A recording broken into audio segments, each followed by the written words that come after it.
l'engagement sociétal de l'enseignant. Je suis contente d'intervenir dessus parce que à l'époque où j'ai fait le choix de me reconvertir et donc où j'ai vu plus d'avantages que d'inconvénients à devenir professeur, l'engagement sociétal faisait pour moi partie des raisons évidentes de devenir prof.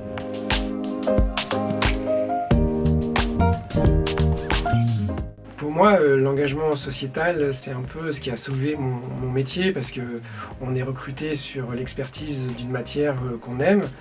Et le risque, si on reste centré sur cette matière, c'est d'en faire le tour et puis d'être déçu si tous les élèves ne réussissent pas. Et donc je pense qu'il faut investir un autre champ pour pouvoir s'épanouir dans son travail et sur la durée surtout. Et cette histoire du cœur, je m'en souviens parce que c'était un moment de ma carrière où j'aurais pu arrêter le métier, justement, avant le déclic de ce que pouvait être mon engagement sociétal, du sens que je pouvais donner à l'engagement dans mon métier. Je crois que c'est sur ce paquet de copies que j'aurais pu arrêter. Je me souviens très bien, c'était la circulation sanguine, c'était avec des secondes, je crois. Et je m'étais dit, bon, alors là, je vais faire tout ce que je sais faire.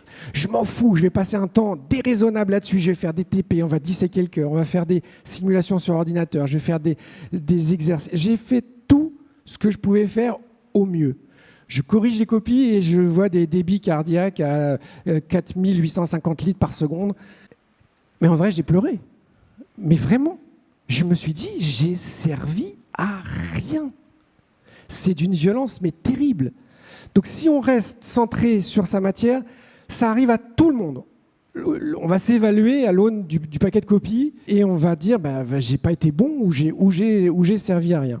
Alors si on ouvre un petit peu le champ, on se rend compte qu'un professeur peut avoir un rôle, un impact sur les élèves bien au-delà de sa matière. Moi par exemple je suis prof en éducation prioritaire et il y a une très grande inégalité des chances dans l'orientation.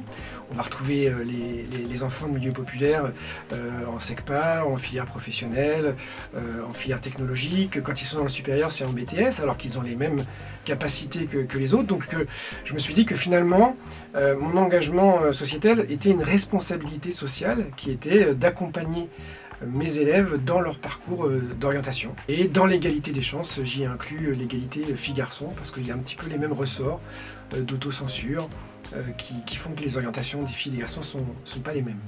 C'est pas parce qu'on est prof de maths qu'on peut pas toucher à d'autres sujets, développer d'autres compétences chez les élèves, et que justement parce qu'on a cette proximité avec les élèves, le fait d'en avoir peu, de les voir souvent, on peut se permettre de faire des petites choses un peu filées, qui ne demandent pas forcément beaucoup d'organisation, mais qui peuvent faire une vraie différence après dans le développement des élèves. Par exemple, dans mon cas, je les fais respirer à chaque début de cours et je leur explique l'impact sur le cerveau, et j'utilise ça aussi pour leur parler du stress. Et ils ont un petit bagage de respiration qui peuvent ressortir quand ils en ont besoin. Il y a des cours où je débute en disant là vous faites la respiration de votre choix. Ça marche bien par exemple quand je distribue des interros ou des évaluations et qu'ils doivent attendre, ils font un petit exercice de respiration pour se détendre, activer leur cortex préfrontal. Ils savent très bien tout ce qui se passe. Et je leur fais des questions flash où ils doivent apprendre à se connaître, noter leur mini-joie, noter leur humeur sur 10, être capable de verbaliser ce qui se passe à l'intérieur d'eux.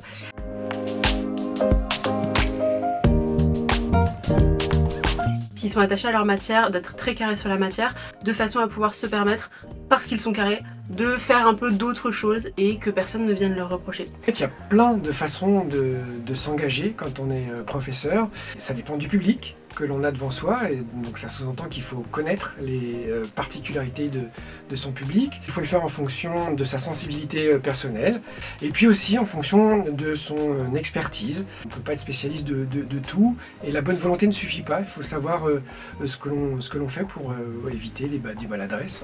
Le prof, ce n'est pas une fin, c'est pas la finalité. Prof, c'est un moyen au service d'une autre fin, et cette autre fin, c'est d'aider des jeunes à se développer.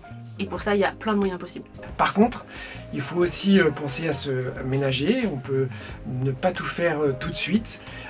C'est un métier qui est quand même assez éreintant. J'ai l'habitude de dire qu'une année scolaire, c'est un petit marathon. Une carrière, c'est un marathon de marathon. Il y a le temps de faire les choses les unes après les autres.